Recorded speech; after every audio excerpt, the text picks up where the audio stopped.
Here we are, ladies and gentlemen, Doctor and LoveDi going live with the first week of Phoenix League.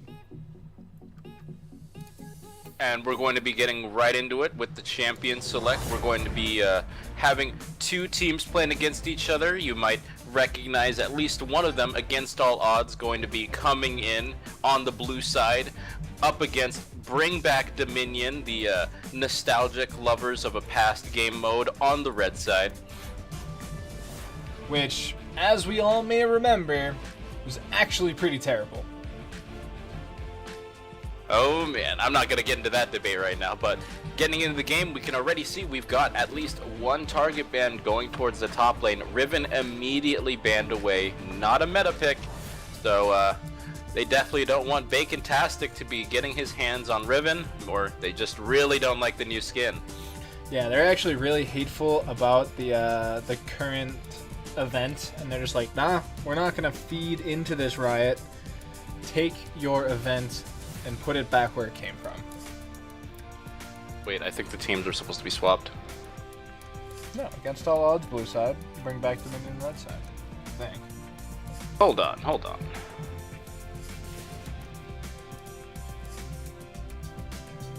Not according to the schedules, guys. All the schedules I have it against all odds, blue side.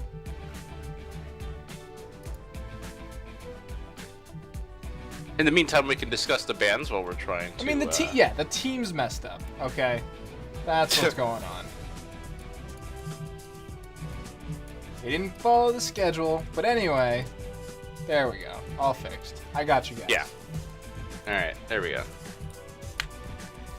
But yeah, so we have Riven, Rumble, Ivern versus Kha'Zix, Caitlyn, Syndra in the bans, which obviously does leave the Galio open. Now, where do you think this Galio is going to go, LoveDi? Well, we could get some TSM level role swaps and bringing the Galio mid. That's become more and more popular in recent times with the surge of Jace and Kennen top lane picks. You definitely still want to have that front line available to your team. So it's definitely possible we could see it in the mid lane. In the top lane, though, it is a very safe blind pick in 90% of the matchups. You really only get bullied by a few stronger top lane picks, and the Riven and the Rumble have both been banned away, so they may feel it's safe to pick this blind pick Galio in the top lane. Meanwhile, though, we have Thresh and Zac being picked up.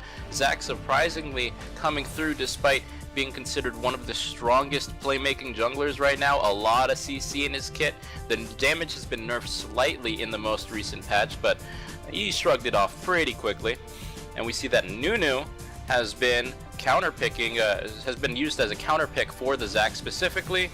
We talked about this yesterday, actually, that Nunu kind of abuses those slower clearing junglers, you know, the ones that don't really like to farm their camps. They like to gank a little bit more, and that's what Nunu really excels in doing, is disrupting those gank heavy, not so farm heavy junglers.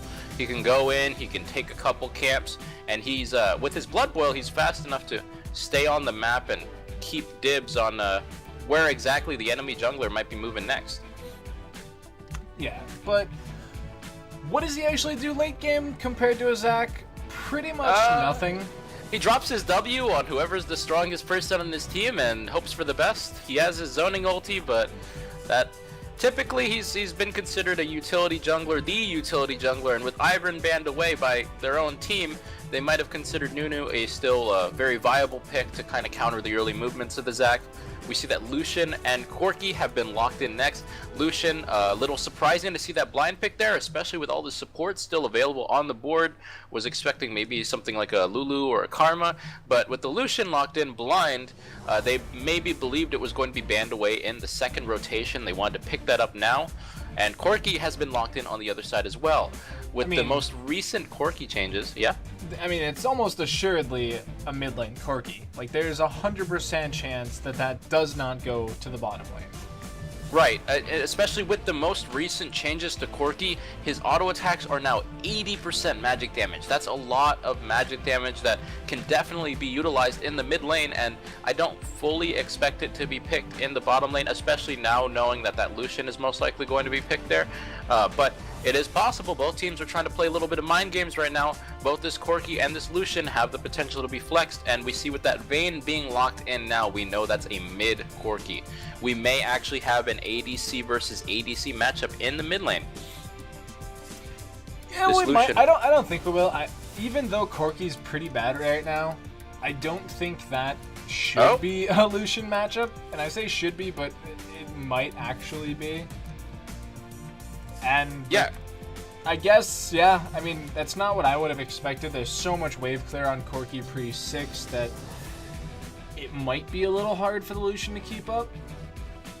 But at the same time, pre-6, that wave clear does require him to at least still auto the wave. The Q and then a couple ticks of the E is just not going to be enough damage to clear those waves completely, and that's something Lucian can definitely abuse. His cooldowns on his Relentless Pursuit are so much shorter than the Valkyrie from Corki. And every time Corki decides to go in for a trade or to try and clear some back wave minions, Lucian will have opportunities to really poke him down and get those favorable trades that mid Lucian's known for. Meanwhile, in the bottom lane, we see that with the Vayne blind pick, they really wanted to get that top lane counter pick, even though they knew the Galio was going top. And with the Vayne blind picked, they can pick Draven Lulu as a counter pick for it, and that's a very strong, aggressive lane, really abuses Vayne's early laning phase, her low range, and her lack of real damage early on because of the lack of attack speed. This is, I really like the draft from Bring Back Dominion. They know what they wanted. They have 2 winning lanes. They have the Nunu to kind of keep track of the Zac, make sure he doesn't start snowballing lanes out of control. And then in the top lane, Galio, of course, he has received some nerfs. Fiora is considered a very strong counter pick specifically to Galio, but what he does have that a lot of tanks do not have is very reliable and safe wave clear. He can stack a few of those Dorans up, cue the wave, back up, and auto it with his passive, and the wave is done. And if he manages to not fall too far behind early on, he can expect the rest of his team to be making plays on the map in the meantime. Yeah, and he does kind of get annihilated by Fiora, so it's going to be an interesting seeing how that bit plays out, because he 100% does not win that lane whatsoever. Yes, he can farm and stay relevant, but in no means should he win it. But because of this new horrible client, I am going to read off the summoner spells for you guys. It's Fiora, TP Flash, Zac Flash Smite, Corki Flash Exhaust, Vayne Flash Heal, and then the Thresh is going Flashing, or Exhaust. Yeah, Flash Exhaust. So, very defensive in their summoner spells, I feel. Right, and this is kind of what we'd expect. In a 4 ADC game, we expect to see those heals and barriers, maybe an exhaust coming out. There's not a lot of burst damage for either of these teams. Of course, Corki, you could maybe argue with the Sheen proc on top of his full combo is bursty, but in general, it's not like something like a Syndra or a Lux or some other mage type carry. All of these are sustained damage. You've got the front lines, you have the Fiora that can maybe dive in and duel the Draven and the Lucian, and not a lot of shredding on either the Lucian or the Draven. So I'm expecting to see at least one Blade of the Ruin King. We know that Draven has become even more popular with the changes to Death's Dance, so a lot of sustain. I assume Vayne, Draven, and Lucian are all going to be going for one of their sustain items as their first item spike as well. And overall, it's going to be very long and kind of stretched out team fights with a lot of the mobility on all these carries. It's definitely interesting. I find it hard to see a way that against all odds win in the early game, just because they are a scaling comp. It's Vayne Fiora. They want to survive 40 minutes and then split push into Oblivion, but then when you look at Bring Back Dominion, and they're gonna be, alright, we'll just kill you 30 times before 10 and then win the game off that. And it's important to note just how well this Fiora does in the early game. In the matchup against just Galio in a vacuum, Fiora is supposed to win that 9 times out of 10. She has the mobility to dodge out of the way of the Q and E. They're very pronounced, you know when they're coming. The W is not going to really affect her because she wants to be auto-attacking anyway. And just in general, her kit is supposed to be very strong at breaking down those kind of big burly tanks. And on top of that, with a Nunu ganking, that's not a lot of added damage. Even in the early game, Nunu's just not known for really strong ganks. It's much more supportive style ganking, and that's something that Fiora can capitalize on. She can play aggressive and not really feel like she's threatened like she would if this were, say, an Elise or a Lee Sin that she had to deal with as well. So we're going to have to see exactly how it's executed, but if there's going to be any kind of shining light of hope for this team in the early to mid game, it's going to be this Fiora getting ahead early on. And I'm going to be very interested to see how these junglers decide to approach that, to see if they can shift that matchup one way or the other. And I'm a little curious to see what masteries or what keystones we're going to be seeing from most of the teams. I think they are pretty much all set in stone. Let's see, we got Bond of, I believe that's Bond of Stone on Nunu. Fervor, Lucian, Warrior. That's a Grasp of the Undying on the Nunu. Grasp Undying. All right, so that's interesting. Which is a little strange. Nunu's not necessarily known for his. I mean, of course he does auto attack, but he's not necessarily known for running in and getting into melee range against carries. He's really a much more supportive jungler than that. I'm surprised it's not the Stoneborn pack that he's opted into instead. Weird. Maybe even a Wind Speakers, but he did leave that up to Lulu. And then we see Warlords on both 80 carries, Fervor on the Fiora, and then Colossus on Thresh, Zac, Galio, and Thunderlords, Corki. Does the loading screen not show up yet? It showed up for me. Not on stream yet. Yeah, I don't usually show it on stream. Oh, okay. So we have a Courage of the Colossus for Thresh, Zac, and Galio. That's not too surprising. I know that Thresh's, as of late, since the Courage of the Colossus nerfs have opted to go for the Stoneborn Pact, not only is the little bit of extra HP nice, as you scale up with those items like the Sightstone and the Redemption, you get a lot of bonus HP for that. But at the same time, you have a lot of tools with which you can really support your double ADC comp. I'm surprised again, these are kind of selfish summoner spells. There's not a single Stoneborn Pact in this game. At least there's a Wind Speakers for the Lulu, but you'd be expecting in a Quadra ADC game to at least have some more supportive style compositions built around it. Instead, it seems like they're not really banking on either of the ADCs really popping off on either team.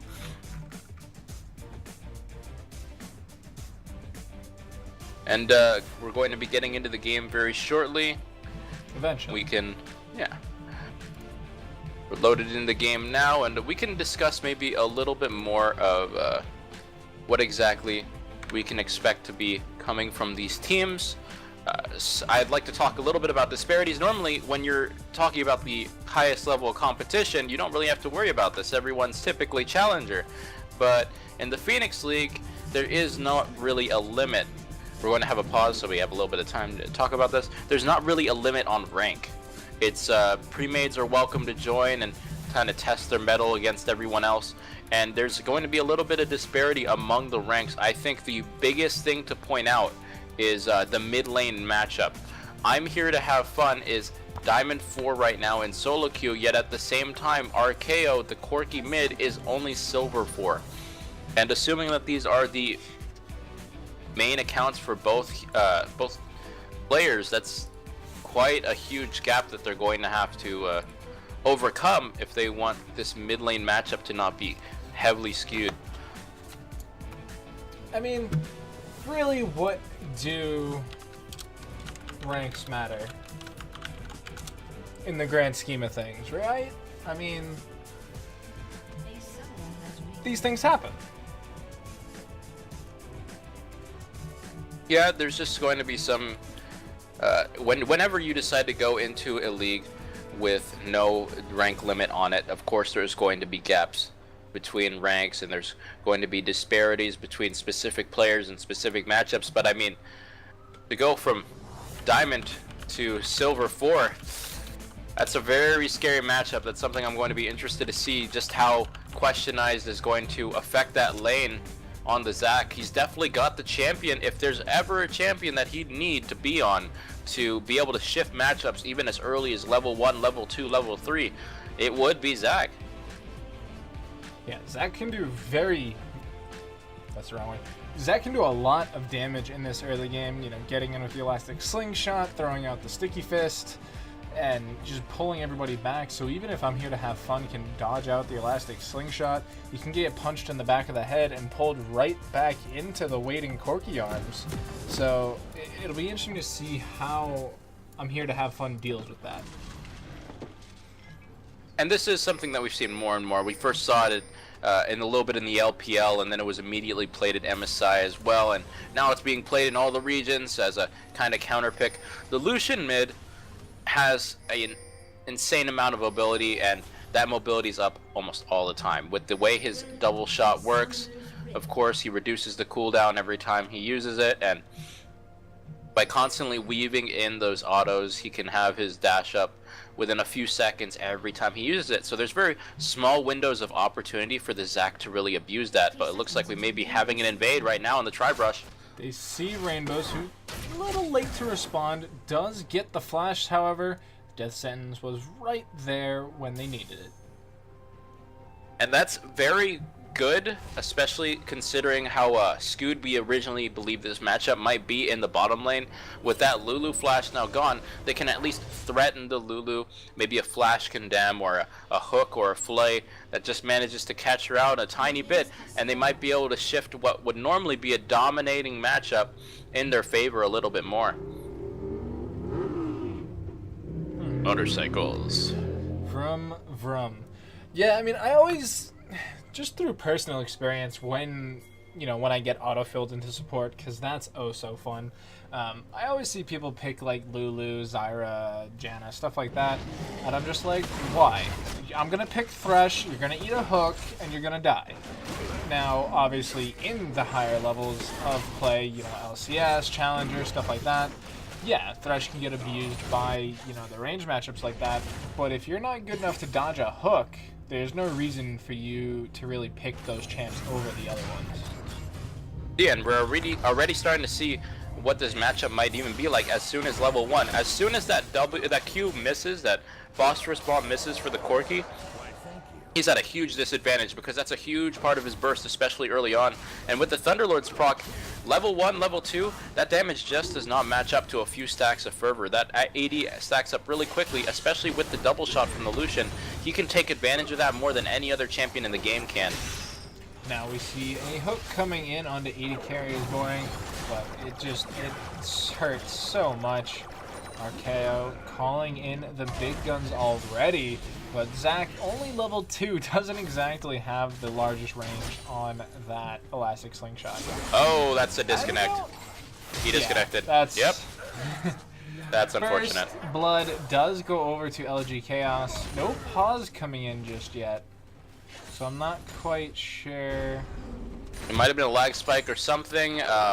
He hasn't disconnected from the game yet, but he was the reason there was a pause at the beginning of the game. He did have to reconnect at the start. Draven is walking back to lane now, so it doesn't look like it was a full disconnect, but that's still very unfortunate. Like we mentioned before, this was going to be a skewed matchup, but now with the flashbone, can't get the top lane. Shot coming in. Roxas is popped up, gets the two-man taunt off, however, still has flash, but doesn't need it, can just walk out from there. Dangerous, taking a little bit of more damage. It's a little scary to hang out in that lane right now. Oh, he's returning for the gank. No Q? He hasn't taken a point in his Q? Yeah, I was gonna say, he didn't actually take the stretching strikes.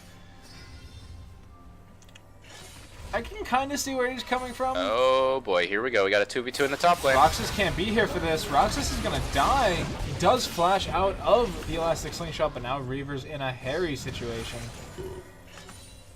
Oh, that was very strange. I mean, they had literally just seen the Zac walk into the brush 4 seconds ago. Even if he were channeling his recall, it wasn't enough time to really go in. And they definitely knew it wasn't warded yet either. They had been keeping track of the vision by their own ward in the river, and Just maybe a little bit of impatience there means that Roxas winds up burning his flash anyway. Yeah, they kind of should have thought about that one a little bit more, but for now, everybody survives, which is good. So you don't quite have to worry about it just yet. But that does open up a repeat gank up door. I mean, Questionized can make his way back top whenever he wants. Right, with the way the lane is currently set up, he knows that Nunu's not going to be coming top yet. He's still pretty healthy as well. He's free to abuse this Galio a little bit more, try and force him off a few CS, but looks like Nunu has some other ideas. Might be coming around again. There is a ward though, so they won't be able to sneak in just yet. And there were quite a few minions. But I mean, Roxas is also... Oh my goodness. Wow. That was not what I expected. But that was beautifully played. Managed to weave in all three of his abilities almost instantly. No time to react, not even a flash, and Fiora winds up getting punished for her overstay.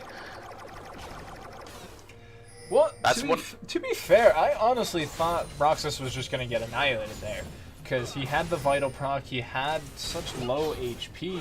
I thought Bacon-tastic was going to be able to get in, pop the Vital, get the crit strike. We got a gank in the bottom lane and a fight in the mid lane at the same time. He's going to be going down. Is going to get culled to death, and it doesn't look like the Elastic Slingshot is going to connect onto anybody just yet. And RKO, out of nowhere, gets solo killed by the Lucian. And he's going to be going down with his exhaust still available. Nothing needed to really be burned on the side of the Lucian as well. And this is one of the issues we were talking about. Lucian's a strong laner. He can abuse a ton of carries. And Corki is not necessarily known for that dominating laning phase against other ADCs. So just sending it to the mid lane is not going to change much. Yeah, Corki should invariably lose the 1v1 pretty hard for most of the game. We haven't exactly seen Lucian Corki since it's been a while, actually. So, I mean, I think the current iteration of Lucian, which goes Bork into Black Cleaver, I don't think should have any issues dealing with the Corki, especially now that, you know, he picks up the kill, has a 20 CS lead. I think the lane is basically over.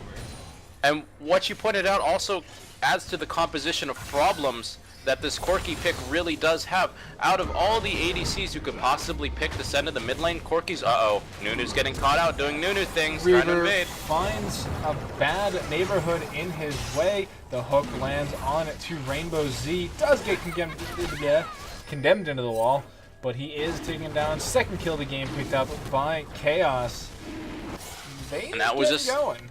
That was just a little bit of greed. The lanes weren't shoved up yet, but Nunu knew the blue buff was going to be up and would rather just invade blind and hope that nobody came to react. But he was caught out, and Lulu winds up going down for the trouble. A little bit of a gauge in top lane. Comes in. Grand challenge goes down 3 out of 4. Oh no, he autoed a minion! Oh no! Oh, Roxas boy. picking up his second solo kill of the game. Archeo is taken low. Questionized, not going to land the Elastic Slingshot. He's just going to keep abusing this lane harder and harder, and you can see that there's already a lack of trust between this mid and jungle. Zac has taken the blue buff for himself instead of giving it to a Corki mid. You never see something like this. Zac is one of the few junglers in the game that... And in return, Nunu with the little BM bear slap on the blue. But back to the top lane skirmish. That was very unfortunate. She did have the right idea. She managed to get the stun timed perfectly with the riposte onto the taunt from the W. And yet, when she overextended just a little bit to try and finish off the kill, just a minor mechanical error like that is the difference between maybe snowballing the lead back in your favor and making sure Galio not only survives this lane, but does so very comfortably. Yeah, has completed the Ninja Tabby, is in a little bit better shape there. Probably see... Actually, based on just the Ruby Crystal, I don't quite know what we're going to be seeing next. Perhaps a Black Cleaver. It could be that that's going to be built into a Tiamat instead with the Titanic variety. I was talking about Galio. Oh, Galio. Okay. I would love Titanic Hydra Galio, But oh no, I've played it before. I actually like the AD Bruiser Galio a lot more than AP Galio. His scalings are decent, but you just need to devote so much to it, while at the same time you can build a Titanic Hydra on basically any tank and not really lose on too much. Hook goes out, not going to connect. Uh-oh, got a gank set up in the bottom lane. Zach comes in with the elastic slingshot. It is going to connect. There's no death sets available. Flay is, however. There goes the jump in. Stretching strikes gets connected. 80 carry is going. It's going to go down. TP coming in for the blue side. Here comes the Galio onto Uzi. Gets the knockup onto Chaos. Chaos gets taunted. Chaos goes down. And Reaver comes in for the moral support. I gotta say, that was one of the clumsiest looking engages I might have ever seen. He teleports down and then immediately heroic entrances to his Lulu about 2 feet away, but it winds up working out pretty great. Vayne just barely stays within the circle, doesn't use her flash to get out of range of it, then gets punished and overstays to try and finish off the Lulu instead of grabbing the lantern instead. Hook goes in. Roxas is now under tower. Oh, he's a beefy boy though. He's gonna be getting out just fine. He's good. Has all that bonus HP. And this is where problems are starting to come from that top lane. Like we said before, Fiora was supposed to be the carry that could help the early game out for the rest of this team, but all she's done is use her teleport to get back to lane and ensure it's not even going to be available to meet this teleport from the Galio. Galio manages to not only help out his team, but not even really lose out on much more than a bit of CS in the top lane while he's at it. Stretching Strikes is gonna connect, but must have had just a bit too much move speed, so he is able to get out of range. I'm here to have fun. Saw that RKO used his Valkyrie to get back into lane right there, but ends up actually losing that trade play onto Rainbow Z. Maybe Chaos is getting annihilated. There's the auto attack. 80 carry is boring, picks up a kill, gets those gold Draven doubloons, but they cannot seem to catch back up to the Thresh just yet. Yeah, and this is just going to be continued issues just compounding on. It just seems like despite some of the early kills, a couple of them were from some latency issues earlier on, and then a couple more mechanical misplays just all around the map. There's just being solo kills and outplays coming in from against all odds, and it just seems like they're getting mechanically outplayed. All in under tower. The flash came in unnecessarily. The flash lets bounce. A little bit of unfamiliarity with that ultimate, you can tell, but it is a weird ultimate. I personally don't like it. I think it's okay. The hook lands onto Rainbows. Wild Growth comes out. They're trying to get the damage. They get one. Can they get two? 80 carry Reborn going low, has more auto attacks, but he's so close. The minions help out just a little bit and double kill for Chaos. And that was a little bit of a miscommunication thing as well. They didn't focus the same target. Draven wasn't sure if he should back away, if he should keep hitting. He started hitting the Thresh, then realized the Thresh would back away.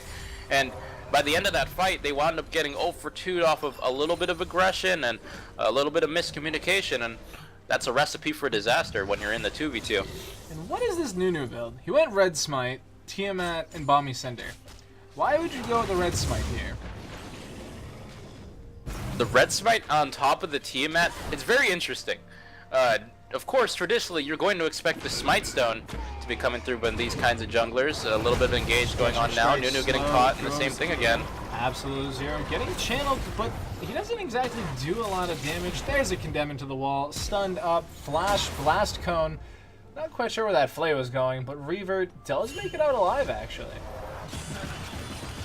Another little bit of a strange invade. His bottom lane had just finished dying. They're still walking back to lane. Yes, the Lucian is pushing up mid lane, but it's very obvious he wasn't exactly looking to help out for that invade. And once you see the pink ward there and you know you're not going to be invading anytime soon, no reason to clear it. You have no idea where the rest of the team is. Uh-oh. And this is not a fight Chaos wants to have. He 100% loses that.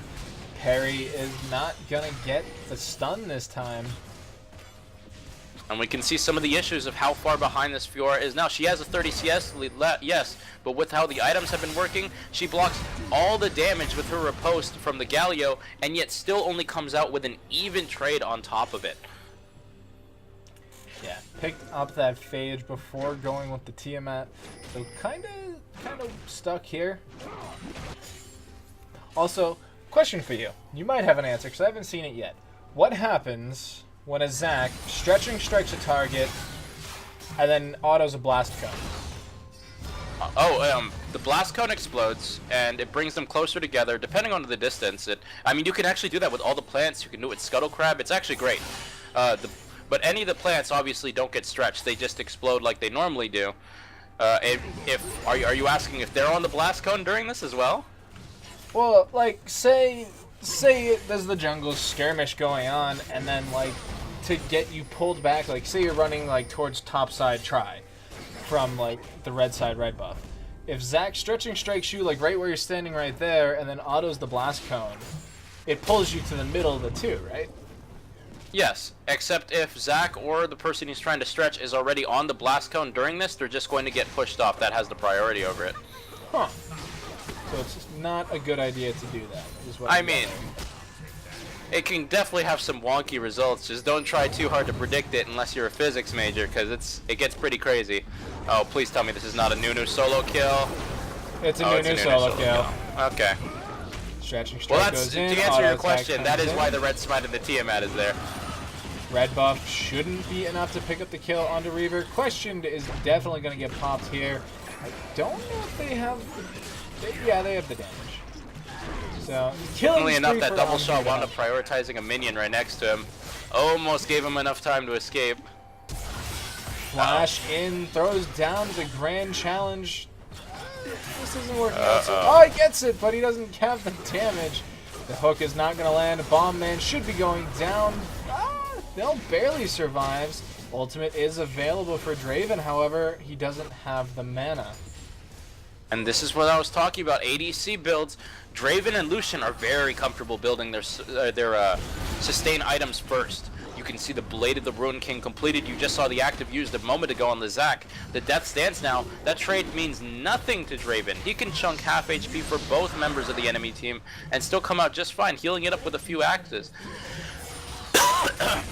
Yeah, at the same time, new Draven's kind of annoying. At the same time, you look at the Vayne and the Corki builds. Corki's still building his Triforce. It's going to take him even longer to complete. And an IE first on Vayne with no crit multipliers along with it. To be fair, that's a bad build. that's not the Vayne's fault. That's just a bad build. It's honestly all it is it's just compounding the issues that this team's going to have with scaling even more so, because Lucian and Draven against their counterparts, they can go for these bad trades. They can go for trades where they'll lose 70% HP to their 40%, but they'll heal it all right back up and they can just go back to fighting. That's the problem. There's just so much lane dominance innately with these sustain items, and not capitalizing on them is just having a bad read on the meta. It looks like they might be trying to go for a 4-man on him though. One does get popped up during the culling.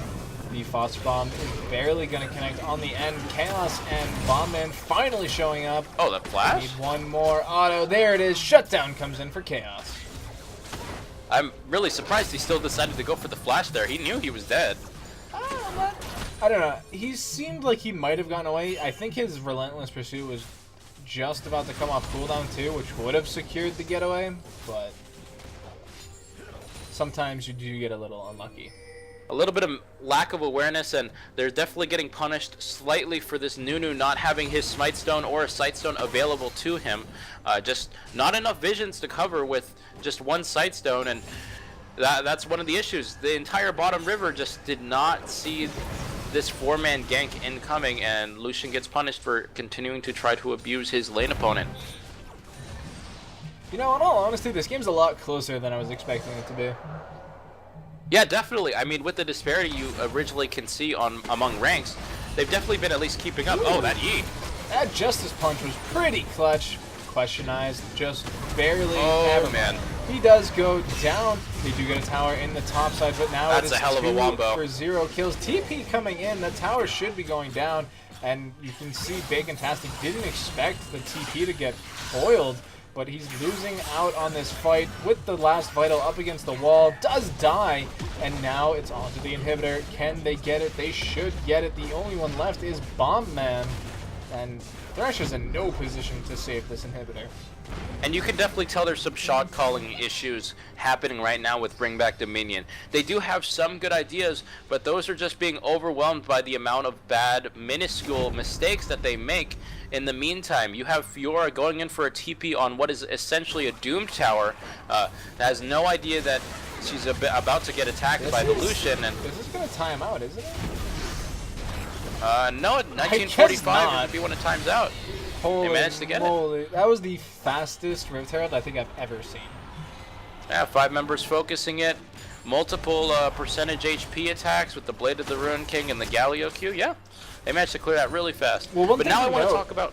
I found this out recently talking to some analysts for LCS teams, is the eye on the Herald actually pops up the more it gets hit. So if you have like 1 member hitting it, it doesn't pop the eye open that often. But if you have 5 members or an extremely high attack speed attacking it, the eye will pop open more often. So does that mean the Ranger's focus from the Ashe Q procs it a ton? Because that's technically 5 really small autos on every auto attack. Yeah, so like when you'll notice in LCS games, well, that's great. It's a weird thing because you'll notice like when you watch LCS games, Ashe does kill the Herald extremely quick. And unfortunate there. I'm here to have fun actually dash behind the wall and lost vision of the ward. Right. But yeah, so Ashe is actually one of the best Rift Herald killers, and that's why, you know, when you're in solo queue, it seems like Rift Herald almost never dies, but then when you watch LCS, it dies extremely quick. And that's because they're quicker to focus it than other games. Chaos, though, pops the ultimate, gets the stun on the wall. I think he's actually gonna win this. He does they're going for the Baron in the meantime. Of the Wings of War. Double control wards. Baron is started. I wish I could zoom out. The Justice Punch isn't enough. Shutdown comes in. Baron goes down to the blue team. But now I'm here to have fun is on the charge. Does get hit with the death sentence. Exhaust comes out as well. I don't think this is the end though. Bomb Man throws down the box. Dash comes in. There's the axes from behind though. Rainbows flashes over the wall. Bacon-tastic doesn't want to be here anymore. And as we said before, this is just some issues we can definitely see happening in the first few weeks. There's just not enough shot calling on the team. Chaos, why? Just tumbled right into them. Didn't even realize he was prepared for the next wave of minions, and instead he was met face first with 2 pistols and gets shot down like the degenerate. Sorry, that's a little bit of a stale one. But here we get to continue to see these issues get compounded. We have both the ADCs running to the bottom lane as the Baron winds up getting taken. Get there? Why is he there? It looks like he was trying to cut the wave. You can see that the wave was definitely delayed in the mid lane. That's why Vayne kind of died in the beginning, tumbling forward, expecting to see a wave. Fiora was busy delaying that. It's definitely... It's a very simplistic thing to do, but for every time you do it, there's always a chance that it might help out the team and stop a little bit of the momentum of the enemy team as well. When you disrupt creep waves, people without even realizing it kind of get into the tempo, right, of the creep waves. All right, this creep wave is going to be here at this certain point. When you manage to disrupt that, it can throw off timed pushes that the team might be planning. I mean, we saw that last weekend in CLG versus TSM. CLG thought they could get the finish, but TSM oh god, don't tell me about that game. Yes, that is an example of a game-changing wave delay with just a couple members managing to stop an entire wave, and with how annoying. Should be. Oh no, he doesn't get the vital. There it is. I don't think. He does get a little bit of healing, but Roxas just isn't doing damage. Roxas will get taken down to the 1v1. Slink Elastic Slingshot goes in. Oh, Death Sentence on to I'm here to have fun. He does flash out Wild Growth. Absolute Zero isn't enough to keep him alive. Question Ice gets the 2-man. Let's bounce. Rainbows is going to go down under the tower. Reaver's trying to run away, but the Flay keeps him in position. Meanwhile, the 80 carries go 1 for 1 while Reavers is off to the races. I don't think he gets away here though. Bacon-tastic tries. Yeah, he's going to get the kill. There it is. Ace coming in for Bring Back Dominion. And that is the problem with this composition. Yes, they're ahead. Yes, they managed to dominate the early game in all 3 lanes. The Nunu managed to keep the Zac neutralized. But when you're not grouped as 5 members, you crumble very easily. Lucian trying to go in for just a little bit of extra poke. He's got the Baron buff. There's a downed inhib in the mid lane, but he gets greedy. He wants to start this wave pushing now. He wants to take the tower now, and he gets punished for it immensely. Even though he gets the hugify and he flashes out immediately, he still manages to get taken down, and with one of the 2 ADCs already taken out immediately, the entire composition just falls apart. Just a little bit too greedy on the siege, and now with that reset, Bring Back Dominion has a little bit of time to breathe before they have to go back into the fray once more. So we actually haven't really seen something, and I just noticed this watching Corki Valk back to base, is have we seen a use of the package yet? No, and as we mentioned, that's kind of one of the consequences of the lack of superior shot calling on this team. They really don't know the timings.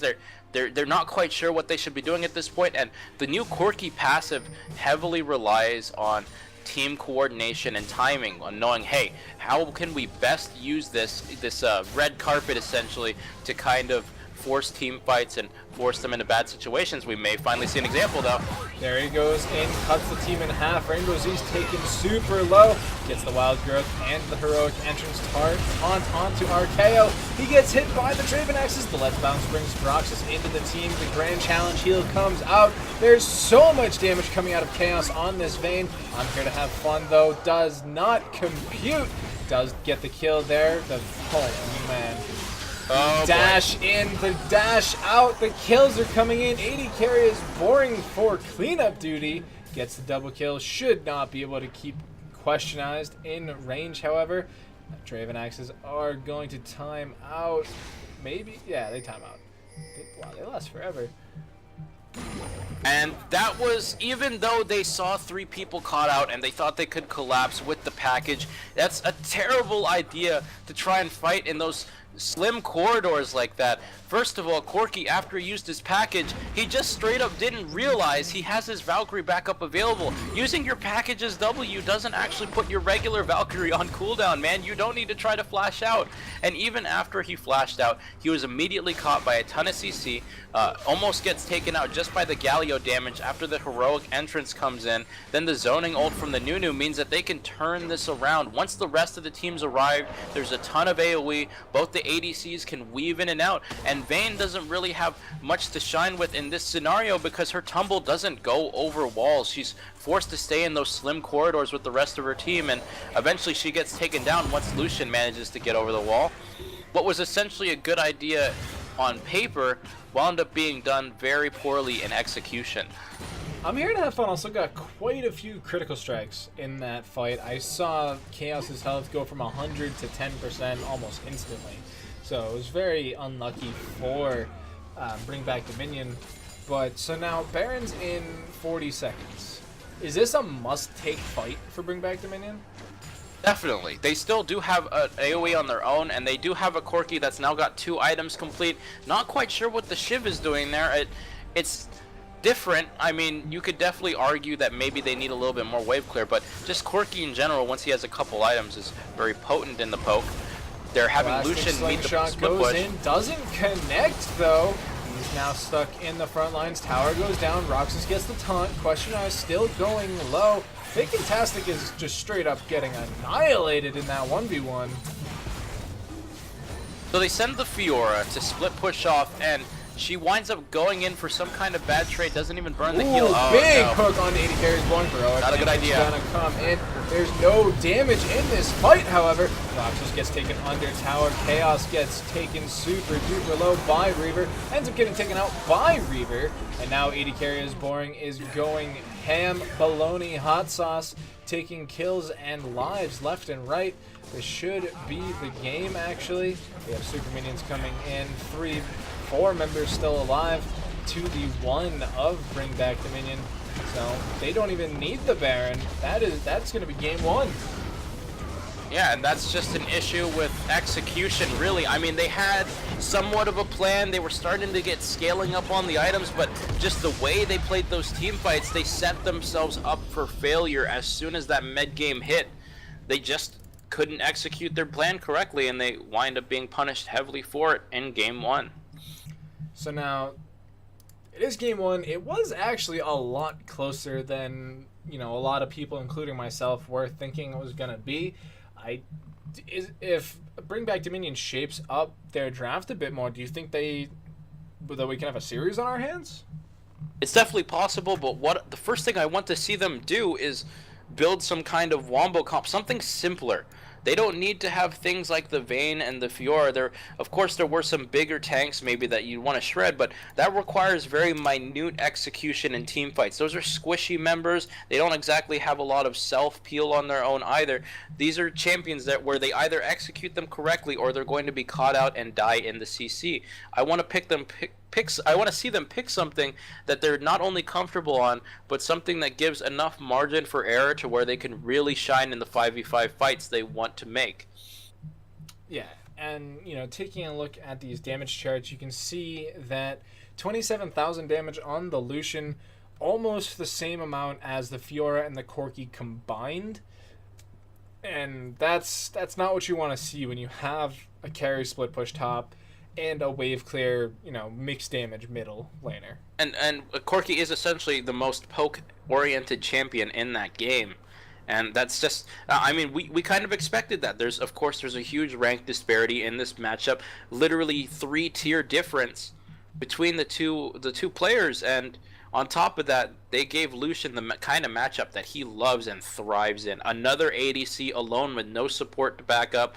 A Zac where he did a very good job for the most part avoiding or even turning on those ganks when they came around as well. They were very projected. The Corki kind of shifted a little bit when he knew Zac was coming in, and it let Lucian really thrive in an environment that he really wants to be played into in the mid lane. Yeah, and, ending the game 8-3-2, definitely nothing to be ashamed of. But with that, guys, we are going to be taking a short break while these teams set up for Game 2. So stick with us, and we'll be right back.